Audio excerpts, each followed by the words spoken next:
No price too much to pay for peace in Iriebe State's Fubara. Federal lawmakers to pass budget December 30th. ASU slams VCs.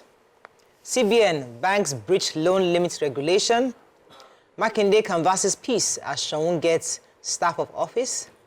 EFCC now to beam searchlight on councils. Shebu admits frosty relationship with Obaseki. And expect full manifestation of my reforms next year, Tinubu tells Nigerians. Okay, which story starting with? Okay. The Nation? So I'll start with the EFCC. So there was a 2-day workshop that they had held. They held in Kaduna State for the local government officials in Kaduna State. And there the EFCC says that the commission has signaled its desire to buy in people at the grassroots to achieve its desire to fight corruption. So it's going to be beaming its searchlight at the grassroots level, the local government councils, to make sure that funds that get there, are spent and used as judiciously. So we have the EFCC chairman who said that enhancing, so the theme for this year's was enhancing fiscal discipline in the management of local government. And the story really is that all over the world, especially in Africa, local government is structured as a means of enhancing development and service delivery, improving governance and deepening democracy. And he says that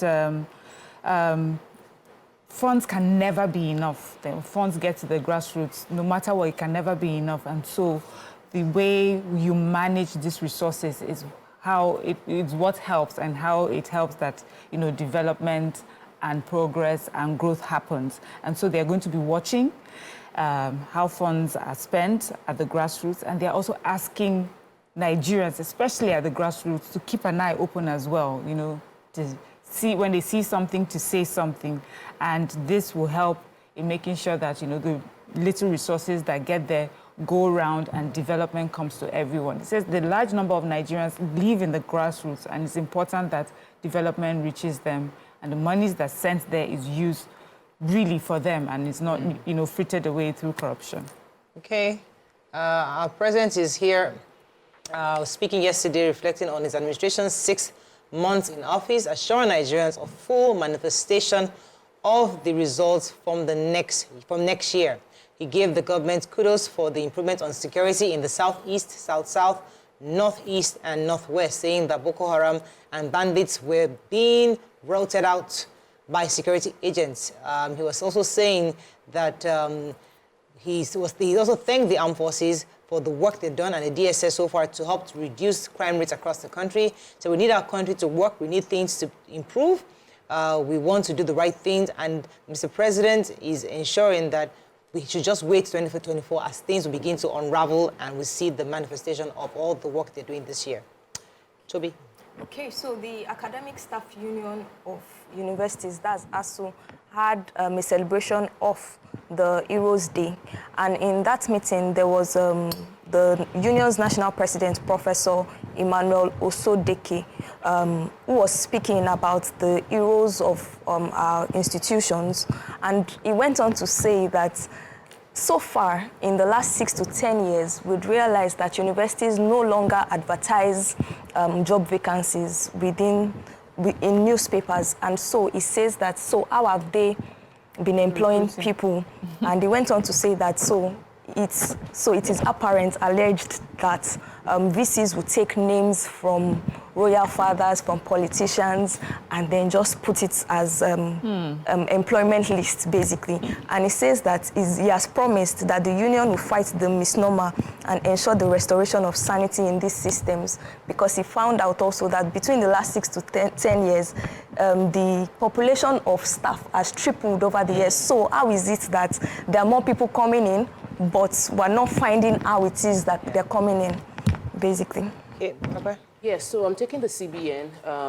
The CBN Governor Yemi Cardoso was speaking concerning bank sustainability.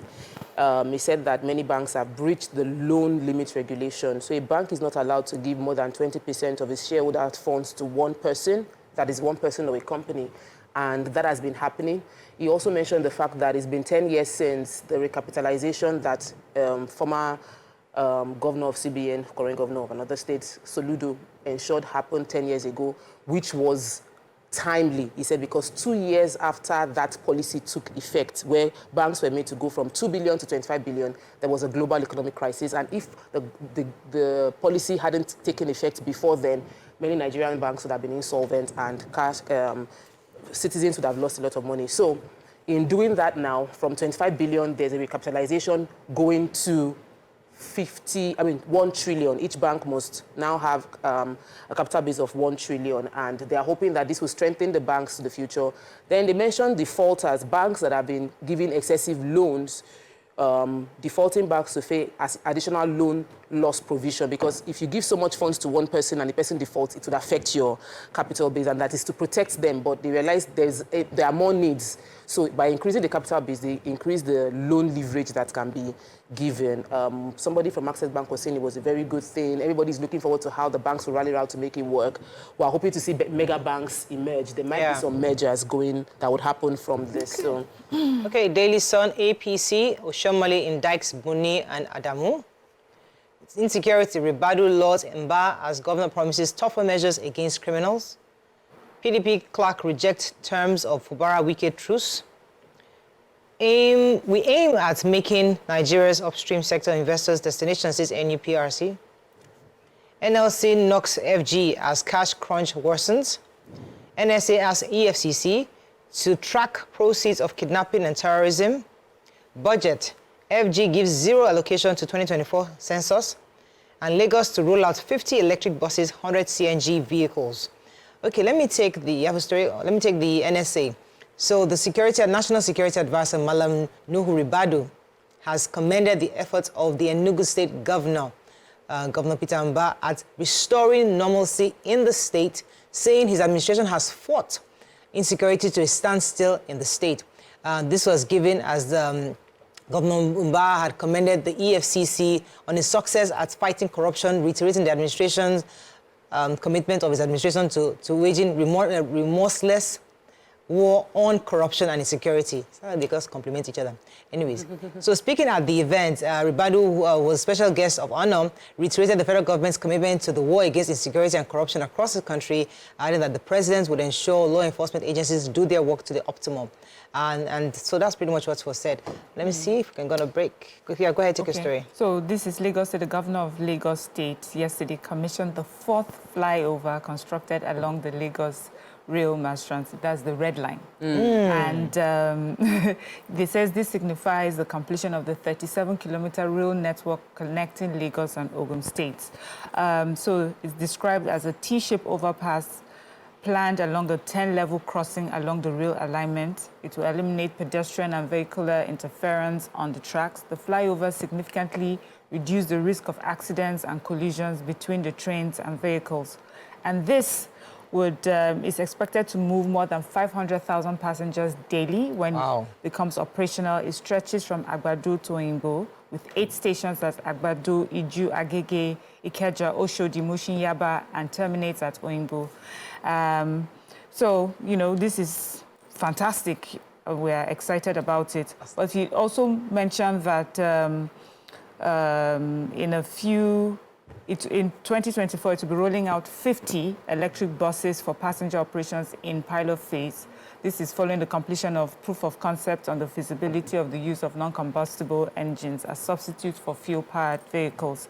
And it says the governor is saying this will enable Lagos to progress to a zero-carbon program with the expectation of becoming an emission-neutral city by 2050. Okay. Fantastic. Let's go on a quick break now. When we come back, we continue with our review. Stay with us. We'll be right back.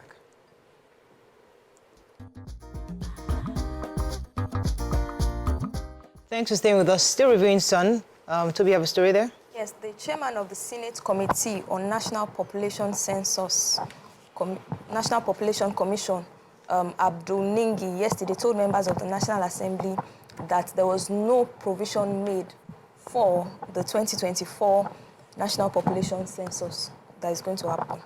And so he said because there was no budget made, there's already an existing 200 million naira that was spent by the NPC. And if a budget is not made for that, there would be a loss for the nation. He went on to say that if the money for the census is not provided for in the budget, the country would lose about 200 billion, which had been spent by the MPC. And so in reacting to that development, the chairman of the National Assembly Committee on Appropriation, Solomon Adiola, said that it would ensure that the country looks for money for the MPC, such that they are catered for the 2024 population census. And so there's been a back and forth between both institutions saying that we want a budget for this because, one, we've spent in the previous year, we've spent in this 2023, maybe in setting up things that are going to be used for the census next year. So we're hopeful that there'll be a review of the budget to accommodate the MPC. Okay. So I want to take the story about the upstream Petroleum Regulation Commission. The Chief Executive Officer, Gbenga Komolafe, was speaking about the fact that he plans, the goal is to make Nigeria upstream sector the investors, like it would make investors destination, that investments would come into the Nigerian upstream sector. He said the regulation process is focused on ensuring that there's respect for the rule of law, leakages to revenue will be mitigated through a number of measures.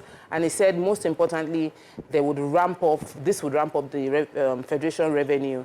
He also thanked the Sun newspaper, said that they've always been factual in how they carry out their reporting. And he said that the focus would be on respect, that they will not be left behind as a nation within the industry. The upstream sector is a sector that we have been talking about for a very long time, waiting for the passage of the Petroleum Industry Bill. And now that it has been passed, we still haven't seen much effect. So I'm happy that he's saying that they will be doing some things there. Hopefully, it will bring revenue to the country. Moving on quickly now to Vanguard. No price too big for peace in Rivers, says Fubara. Supreme Court verdict, I'm not broken, I'll be victorious, says Nnamdi Kanu. Back in day to show you must work for unity of traditional council. $19 billion Dangote refinery gets another 1 million barrel of crude oil. Zenith Bank listed on World Finance exclusive list of top 100 global banks or global companies. Kaduna bombing, anyone found culpable will be punished, says CDS. Telcos to block subscribers without NIN February 28th. And Naira scarcity unacceptable, says Labour. Okay. Telcos, telecom companies in Nigeria have warned subscribers who have yet to link their SIM cards to their NIN. And if they don't do this before February 28, 2024, they will lose these numbers permanently. They said this warning was made by the Association of Licensed Telecommunications Operators of Nigeria, ALTON, and it's coming after many, directives from NCC. They've given different dates that, NCC had given to make sure that everyone, have their NIN linked to their SIM. And this is just really, as we understand, our country is trying to put our data together, link us for, with the, just make sure that getting information for security purposes and things like that. So if up till now you haven't done this, it may set off a red flag. And so the telcos are saying you would lose your number permanently unless you do that before the 28th of February 2024.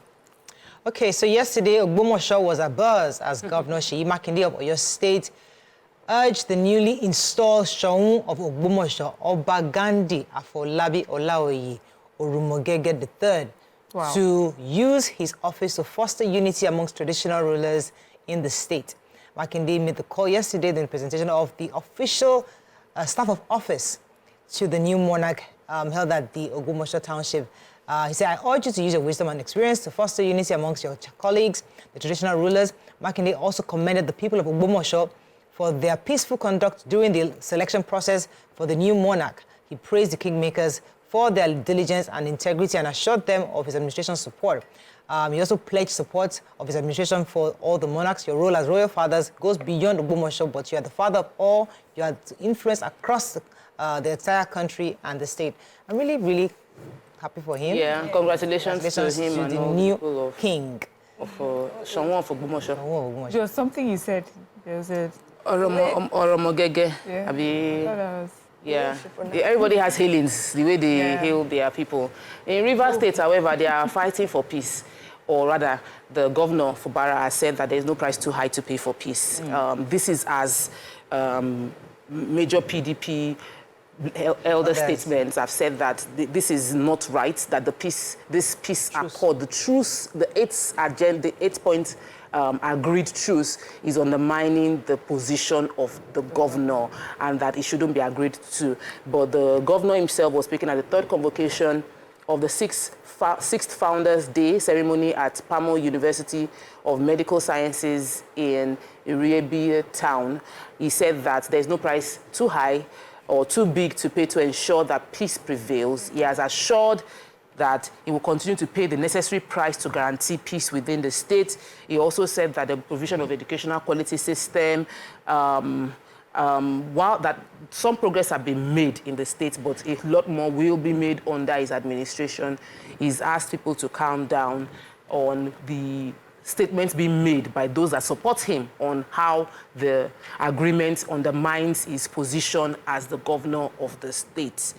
I feel that the people, if the governor is not complaining, then maybe we shouldn't complain. But there are some things the elder statements are saying that will form a precedent that would go beyond the governor. You know what happened during Jonathan's time? People were criticizing him of conceding, saying, what is wrong with you? We usually fight for these things. And so people are different. People don't like peace. They don't like ruffle. So, story? Yes. Go ahead. So about 2 weeks ago, we saw that there was a delivery of 2 million barrels of crude oil to the Dangote refinery. And so yesterday again, we found that there was another addition of 1 million barrel of crude oil. And so we're hopeful that production will commence earnestly. And as a result of this will create jobs and it will help our foreign exchange also. Even the baby in the womb. Waiting for Dangote refinery. And that come to Nigeria, please. That refinery. Now that we know that they are already collecting. Crude has to be delivered. Let's pray that refined. You know, they told us the first one they gave them is not enough to give us PMS, just the jet A1 fuel. So we're hoping with this one it means. Remember, there's somebody who's owing us information. No? Who's that? Port Refinery. Yes. End of this month. Which day is that one? That's next week, Friday. Waiting. Port Federal Government of Nigeria. The silence is very loud. Federal Government of Nigeria. We are waiting. December 31st. You said to us categorically it's going to be working. that Port Harcourt Refinery will be working. We are waiting. Today's date is what? 20th. Yeah, so 10 days. 10 more days. Okay. Yeah. Let's see how that goes. We'll be fine. Okay. Nigerian Tribune, Rivers, no price too high. We talked about that already. Crime alert, boss bags 75 years. Imprisonment over investment scam. Give Tinubu real feedback from Nigerians, Fayemi tells Ganduje. No provision for census in 2024 budget, says Senate. Zenith Bank listed in World Finance exclusive list of top 100 global companies in 2023. Okay, which story?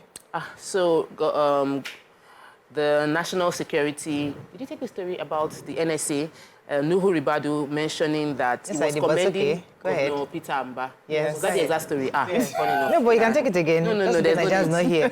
We've heard it already. So Zenith Bank, hallelujah. Zenith Bank has been listed in the World Finance 100 2023. What are the only ones? This thing now released by World Finance Bank. Let me say this thing properly. Okay. Zenith Bank, a Nigerian bank, has been listed in the World Finance 100 2023, released by World Finance Magazine, achieving the feat as the only Nigerian bank, only Nigerian company, in the prestigious exclusive listing. Zenith Bank's inclusion in this elite list underscores the bank's outstanding performance. Okay, this one is marketing. But the reason I'm celebrating Zenith Bank is because whenever I drive through, I just bless. What they've done. I just bless Zenith One person took responsibility. I just bless Zenith Bank because it's like a tourist attraction. You cannot come into Nigeria and not go to. The way I'm telling you to go and look at the ball drop. If you enter Lagos, please go to Ajose Adogo because they have done a huge work, a humongous work to sustain that culture of lighting up Ajose Adogo. Listen, even if I do, come on. You're right. It's part of our Christmas. Yeah, it's a Christmas. I'm taking the kids there. I'm so proud of Zenith Bank for that work they did. So that's why I gladly read their